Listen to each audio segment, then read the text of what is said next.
Junior ডাক্তারদের আন্দোলন, সেই আন্দোলনে রাজনৈতিক যোগের অভিযোগ উঠছে। আন্দোলনকারীদের মঞ্চে বিজেপির যুব মোর্চার নেতা কেন ছবি পোস্ট করে বিজেপিকে নিশানা? কুণাল ঘোষের বিস্তারিত যাব, আমাদের প্রতিনিধি সৌরভ গুহ রয়েছেন এখন আমাদের সঙ্গে। সৌরভ, কি জানা যাচ্ছে?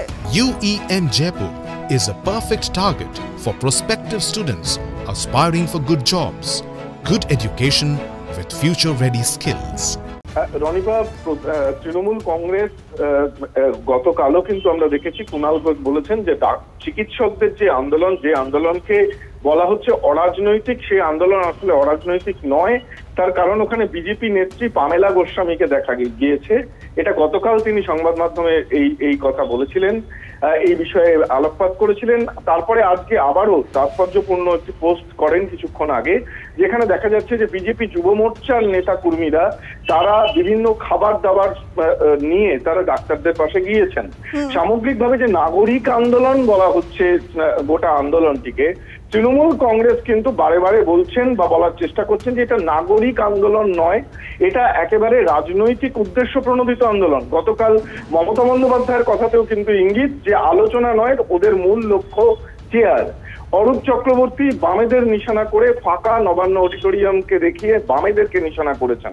এবং আজকে সরাসরি চিকিৎসকদের আন্দোলনে বিজেপি যোগ, এই যোগ নিয়ে সওয়াল করলেন কুণাল ঘোষ। অত্যন্ত ইঙ্গিতপূর্ণ এবং তাৎপর্যপূর্ণ এই পোস্ট। একেবারে সৌরভ, নজর রাখো। আপাতত ধন্যবাদ তোমায়। আমাদের সঙ্গে এখন রয়েছেন বিজেপি নেতা সজল ঘোষ। সজল বাবু, আন্দোলনকারীদের মঞ্চ, সেই মঞ্চে বিজেপির যুব মোর্চার নেতার ছবি কেন? এই নিয়ে এটাকে নিয়েই পোস্ট করেছেন কুণাল ঘোষ। আপনার কি রিঅ্যাকশন? যুব মোর্চার সভাপতি, যুব মোর্চার নেতারা গিয়ে কি ওখানে ভাষণ দিচ্ছিলেন, স্লোগান দিচ্ছিলেন? আমি জানতে চাই। আসলে ও নিজেকে নাগরিক মনে করে না, ও আসলে নিজেকে নাগরিক মনে করে না। যুব মোর্চার যদি কেউ থাকেন, কে গেছেন না গেছেন আমি বলতে পারবো না, যদি কেউ যান, তিনি কি নাগরিক নন? তিনি কোনো ছেলের বাবা নন, তিনি অভয়ার ভাই হতে পারেন না।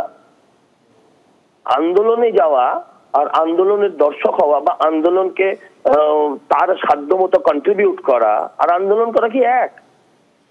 এরা তো মূর্খের মতন কথা বলছে, এরা তো মূর্খের মতন কথা বলছে। ও ভালো করে দেখুক না, অনেক তৃণমূলের পরিবারকে দেখতে পাবে, ওর বাড়ির লোকেদের দেখতে পাবে।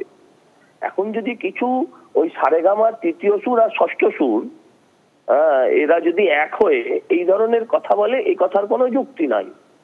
বলছে বিজেপির লোকেরা গেছে, আর ওরা বিজেপির ছায়া দেখলে গো ব্যাক স্লোগান দিচ্ছে, বলছে ওখানে বিজেপির।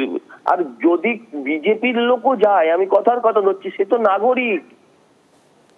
কুণাল ঘোষেরও একটা ভোটাধিকার আছে, ওনারও আছে। আরে উনি যান না, ওনাকে যেতে বলুন না। একটু বেশি করে পুলিশ টুলিশ নিয়ে যেতে বলবেন অবশ্যই, যদি যাওয়ার কথা ভাবেন। আমার বক্তব্য হচ্ছে এই সমস্ত কথা বলা একদম অর্বাচীনের ভাষা। এটা এই কথাগুলোর কোনো রিয়াকশন হয় না।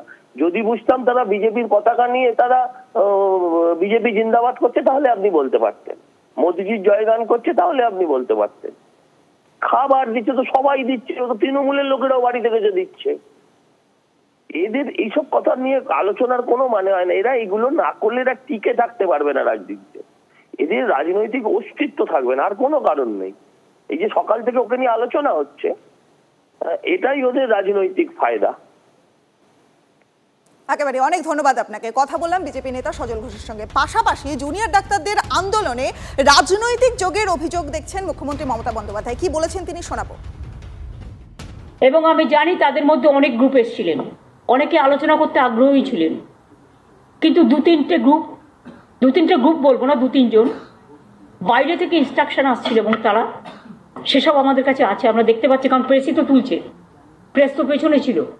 তাদের কাছ থেকে পেয়েছি আমরা যেটুকু, যে তারা ইনস্ট্রাকশন দিচ্ছে নেগোশিয়েট করবে না, মিটিংয়ে যাবে না।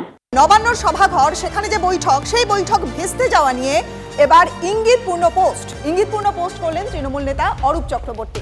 ফাঁকা নবান্ন সভাঘরের ছবি পোস্ট করে বামেদেরকে নিশানা। জুনিয়র ডাক্তারদের আন্দোলনে বামেদের মদতের অভিযোগ। অরূপ চক্রবর্তীর পোস্ট ঘিরে বিতর্ক তুঙ্গে।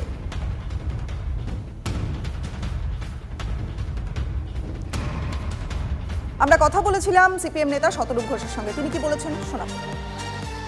মমতা বন্দ্যোপাধ্যায় অ্যাডমিনিস্ট্রেটিভ মিটিং এ লাইভ স্ট্রিমিং করেন, কেননা ওগুলো না ধমক দেওয়ার মিটিং, লোককে ধমক দেন আর সেটা লাইভ স্ট্রিম করে পাবলিককে দেখান। কিন্তু ধমক দেওয়ার মিটিংটা থেকে যেই জবাব দেওয়ার মিটিং ওনাকে বসতে হলো, তখন উনি বললেন উনি আর লাইভ স্ট্রিমিং করবেন না। এই যে বাস্তবতা, দেখুন রাজনীতিতে হাসি পরিহাস ভালো, এগুলো রাজনীতির মতো একটা আপাতভাবে নিরস ব্যাপারকে অনেক সময় প্রাণোজ্জ্বল করে। তো সেদিক থেকে আমি অরূপ চক্রবর্তীর পোস্টটাকে অ্যাপ্রিসিয়েট করছি। এই ধরনের সুস্থ হিউমার সবসময় ভালো। ওর অন্ততপক্ষে বোম মারার থেকে, গুলি করার থেকে এইভাবে হিউমারের মাধ্যমে বিরোধীদেরকে আক্রমণ করুন, সেটা সবসময় প্রণিধানযোগ্য।